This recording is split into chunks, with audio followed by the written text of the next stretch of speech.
सबको मिल गए। आ इधर अजय रे, देखो देखो देखो कैसे कैसे कैसे कैसे आ गए, देखो देखो देखो नहीं मिल रहा है?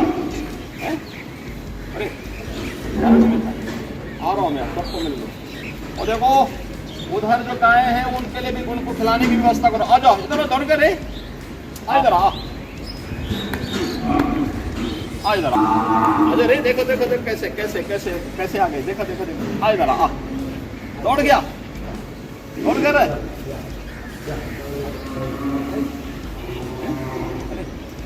आ इधर आ, सुंदर आगे आ।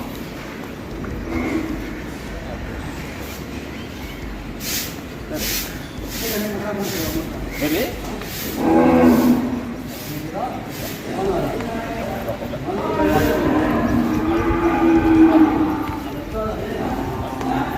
बलिया यहीं पे चुप नहीं बैठा। देश की आजादी की लड़ाई के बाद हर एक और विकास के बारे में लोग चिंता करने लगे। मैंने देखा कि बात अपनी तन्मयता के साथ, अपने आप अपने भाव के साथ बलिया अपने जीवन को अपने आप बढ़ाता रहा। ये बलिया वास्तव में कितना यानी पौराणिक स्थल है। एक तरफ से मां गंगा आती है, एक तरफ से मां सरयू आती है, उसके संगम के तट पर बसा है बलिया। अपने आप में एक पौराणिक और पवित्र स्थल का प्रतीक है और एक वही पवित्रता यहां के भावों में क्रांति के रूप में झलकती है। जब इस देश के आजादी के बाद जब भारत के संविधान के गले को, लोकतंत्र को दबा करके कुचलने का कार्य कुछ लोगों ने किया था, तब भी बलिया ने ही हुंकार भरी थी और स्वर्गीय श्री जयप्रकाश जी के नेतृत्व में इस लड़ाई को आगे बढ़ाने का काम किया। उस पूरी लड़ाई में स्वर्गीय चंद्रशेखर जी का योगदान अविस्मरणीय है। एक नेतृत्व की क्षमता और उसकी कसौटी क्या हो सकती है? व्यक्ति के लिए नहीं, अपने परिवार के लिए नहीं, अगर एक आम नागरिक के मौलिक अधिकारों के लिए, उसकी सुरक्षा के लिए, उसके स्वावलंबन के लिए, देश और समाज के लिए मुझे कुछ योगदान देना पड़ेगा, तो जयप्रकाश जी के नेतृत्व में चला आंदोलन और उस आंदोलन में उस समय के नेतृत्व को चुनौती देने की मुद्रा में स्वर्गीय चंद्रशेखर जी के नेतृत्व में जिस तरीके से जनता पार्टी ने उस समय कालखंड में कार्य किया था, आज भी अविस्मरणीय है। और भाइयों बहनों, इसीलिए आज मैं बलिया में आया हूं। यह आजादी का अमृत महोत्सव है। 12 मार्च 2021 को प्रधानमंत्री मोदी जी ने साबरमती आश्रम गुजरात से देश की आजादी के अमृत महोत्सव के 75 सप्ताह के कार्यक्रम को आगे बढ़ाया था। और 75 सप्ताह का एक कार्यक्रम आजादी के अमृत महोत्सव के साथ तो संपन्न हुआ, इसे एक वर्ष और 15 अगस्त 2023 तक तो अभी बढ़ाया गया है। लेकिन प्रधानमंत्री जी ने हमारे सामने कुछ संकल्प रखे हैं। आपने प्रधानमंत्री जी के 15 अगस्त यानी अमृत महोत्सव कार्यक्रम के उद्बोधन को सुना होगा।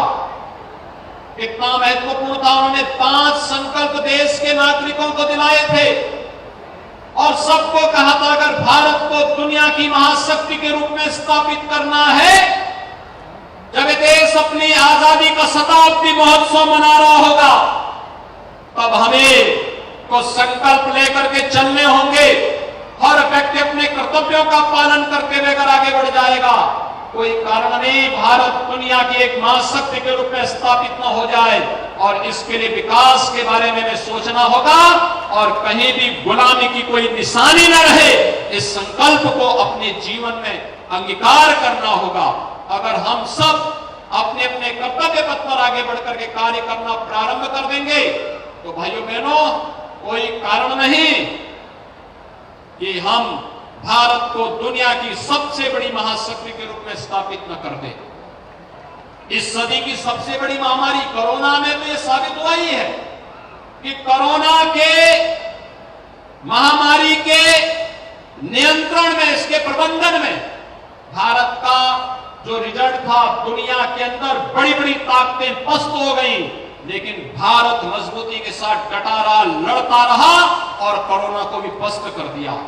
आज आपकी इतनी बड़ी संख्या में, भारी संख्या में उपस्थिति, मैं यही पूछ रहा था दया शंकर जी से, मैंने कहा 9 बजे कैसे लोग आएंगे? 9 बजे तो बहुत सारे लोग सो के उठने वाले लोग होंगे। उन्होंने रात्रि में ही लोग और इसीलिए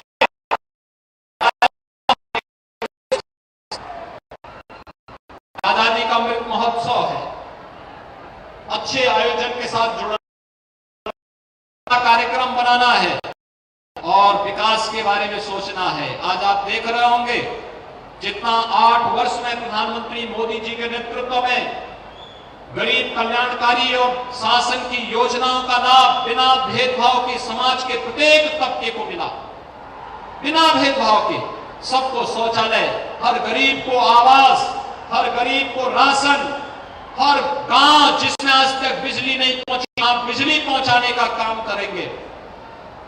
जिन गांवों में अब तक कोई सुविधा नहीं मिल पाई, वहां पर हमने इस कार्य को पूरा किया है। कोई कारण नहीं कि अगर कोरोना जैसी महामारी को मात देकर के हम लोग आज देश के अंदर 200 करोड़ वैक्सीन की डोजेस देश के अंदर फ्री में उपलब्ध कराने में सफल हुए हैं, कोई कारण नहीं कि आने वाले समय में भारत दुनिया के अंदर नेतृत्वकर्ता के रूप में क्यों न होगा। और प्रधानमंत्री मोदी जी ने अपने नेतृत्व क्षमता से दुनिया के अंदर वैश्विक जगत में आज उस प्रकार की स्थिति बनाई है। हम सब प्रधानमंत्री मोदी जी के नेतृत्व में एक नए भारत के निर्माण की दिशा में कार्य करें और इस दिशा में हम लोग प्रयास करें। और मैं यहां पर चाहूंगा, आज हमारे मुख्य सचिव भी यहां पर आए हैं, वे जो कि बलिया में पढ़े हैं, तो बलिया के बारे में विशेष रूप से बलिया जेल के बारे में, बलिया जेल को बलिया के बाहर कहीं स्थानांतरित करते हुए यहां पर एक भव्य स्मारक बने, मेडिकल कॉलेज के निर्माण के लिए कार्य योजना विस्तृत रूप से तैयार करते हुए इन कार्यक्रमों को आगे बढ़ाने की आवश्यकता है। बलिया की आवश्यकता की पूर्ति करने के लिए कार्यक्रम आगे बढ़ाएंगे। परिवहन मंत्री आप ही के यहाँ के हैं इस समय तो, और प्रधानमंत्री इसीलिए बने हैं इससे बलिया से लखनऊ की दूरी को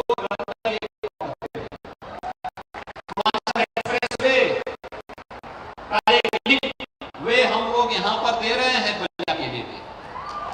जमीन अधिग्रहण की कार्रवाई चल रही है, ये काम भी तेजी से और बलिया को हम जोड़ेंगे, जिससे बलिया से 2 से 2.5 घंटे के अंदर ही आप लोग लखनऊ पहुंच जाए, 2 से 2.5 घंटे के अंदर। और इसलिए 2 से 2.5 घंटे इस दूरी को कम करने के लिए सड़क का काम हम करेंगे और यहाँ के बस स्टैंड को बहुत अच्छा एयरपोर्ट जैसा बस स्टेशन बना दे बलिया के अंदर। ये परिवहन मंत्री से भी कहूंगा कि अच्छा बस स्टेशन यहाँ का बलिया का होना चाहिए, जिससे लोगों की कनेक्टिविटी बेहतर हो सके। कुछ इलेक्ट्रिक बसेज भी यहाँ नगर के अंदर चलवाइए, बलिया इस नगर के दायरे को बढ़ाइए, लोगों को सुविधा मिलनी चाहिए।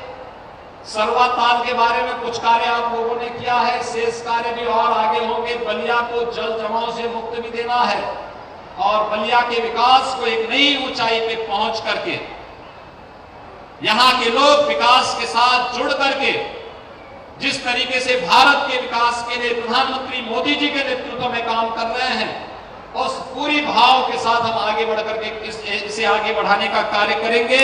हमारे सभी जनप्रतिनिधि इस दिशा में रुचि ले रहे हैं, वे पूरी तन्मयता के साथ इस पूरे अभियान के साथ जुड़ रहे हैं। यहाँ के सांसद जी वीरेंद्र सिंह जी, श्री नीरज शेखर जी, श्री रविंद्र कुशवाहा जी, श्रीमती केतकी सिंह जी, श्री रविशंकर सिंह पप्पू जी, ये सभी लोग कार्य कर रहे हैं, मजबूती के साथ का करेंगे।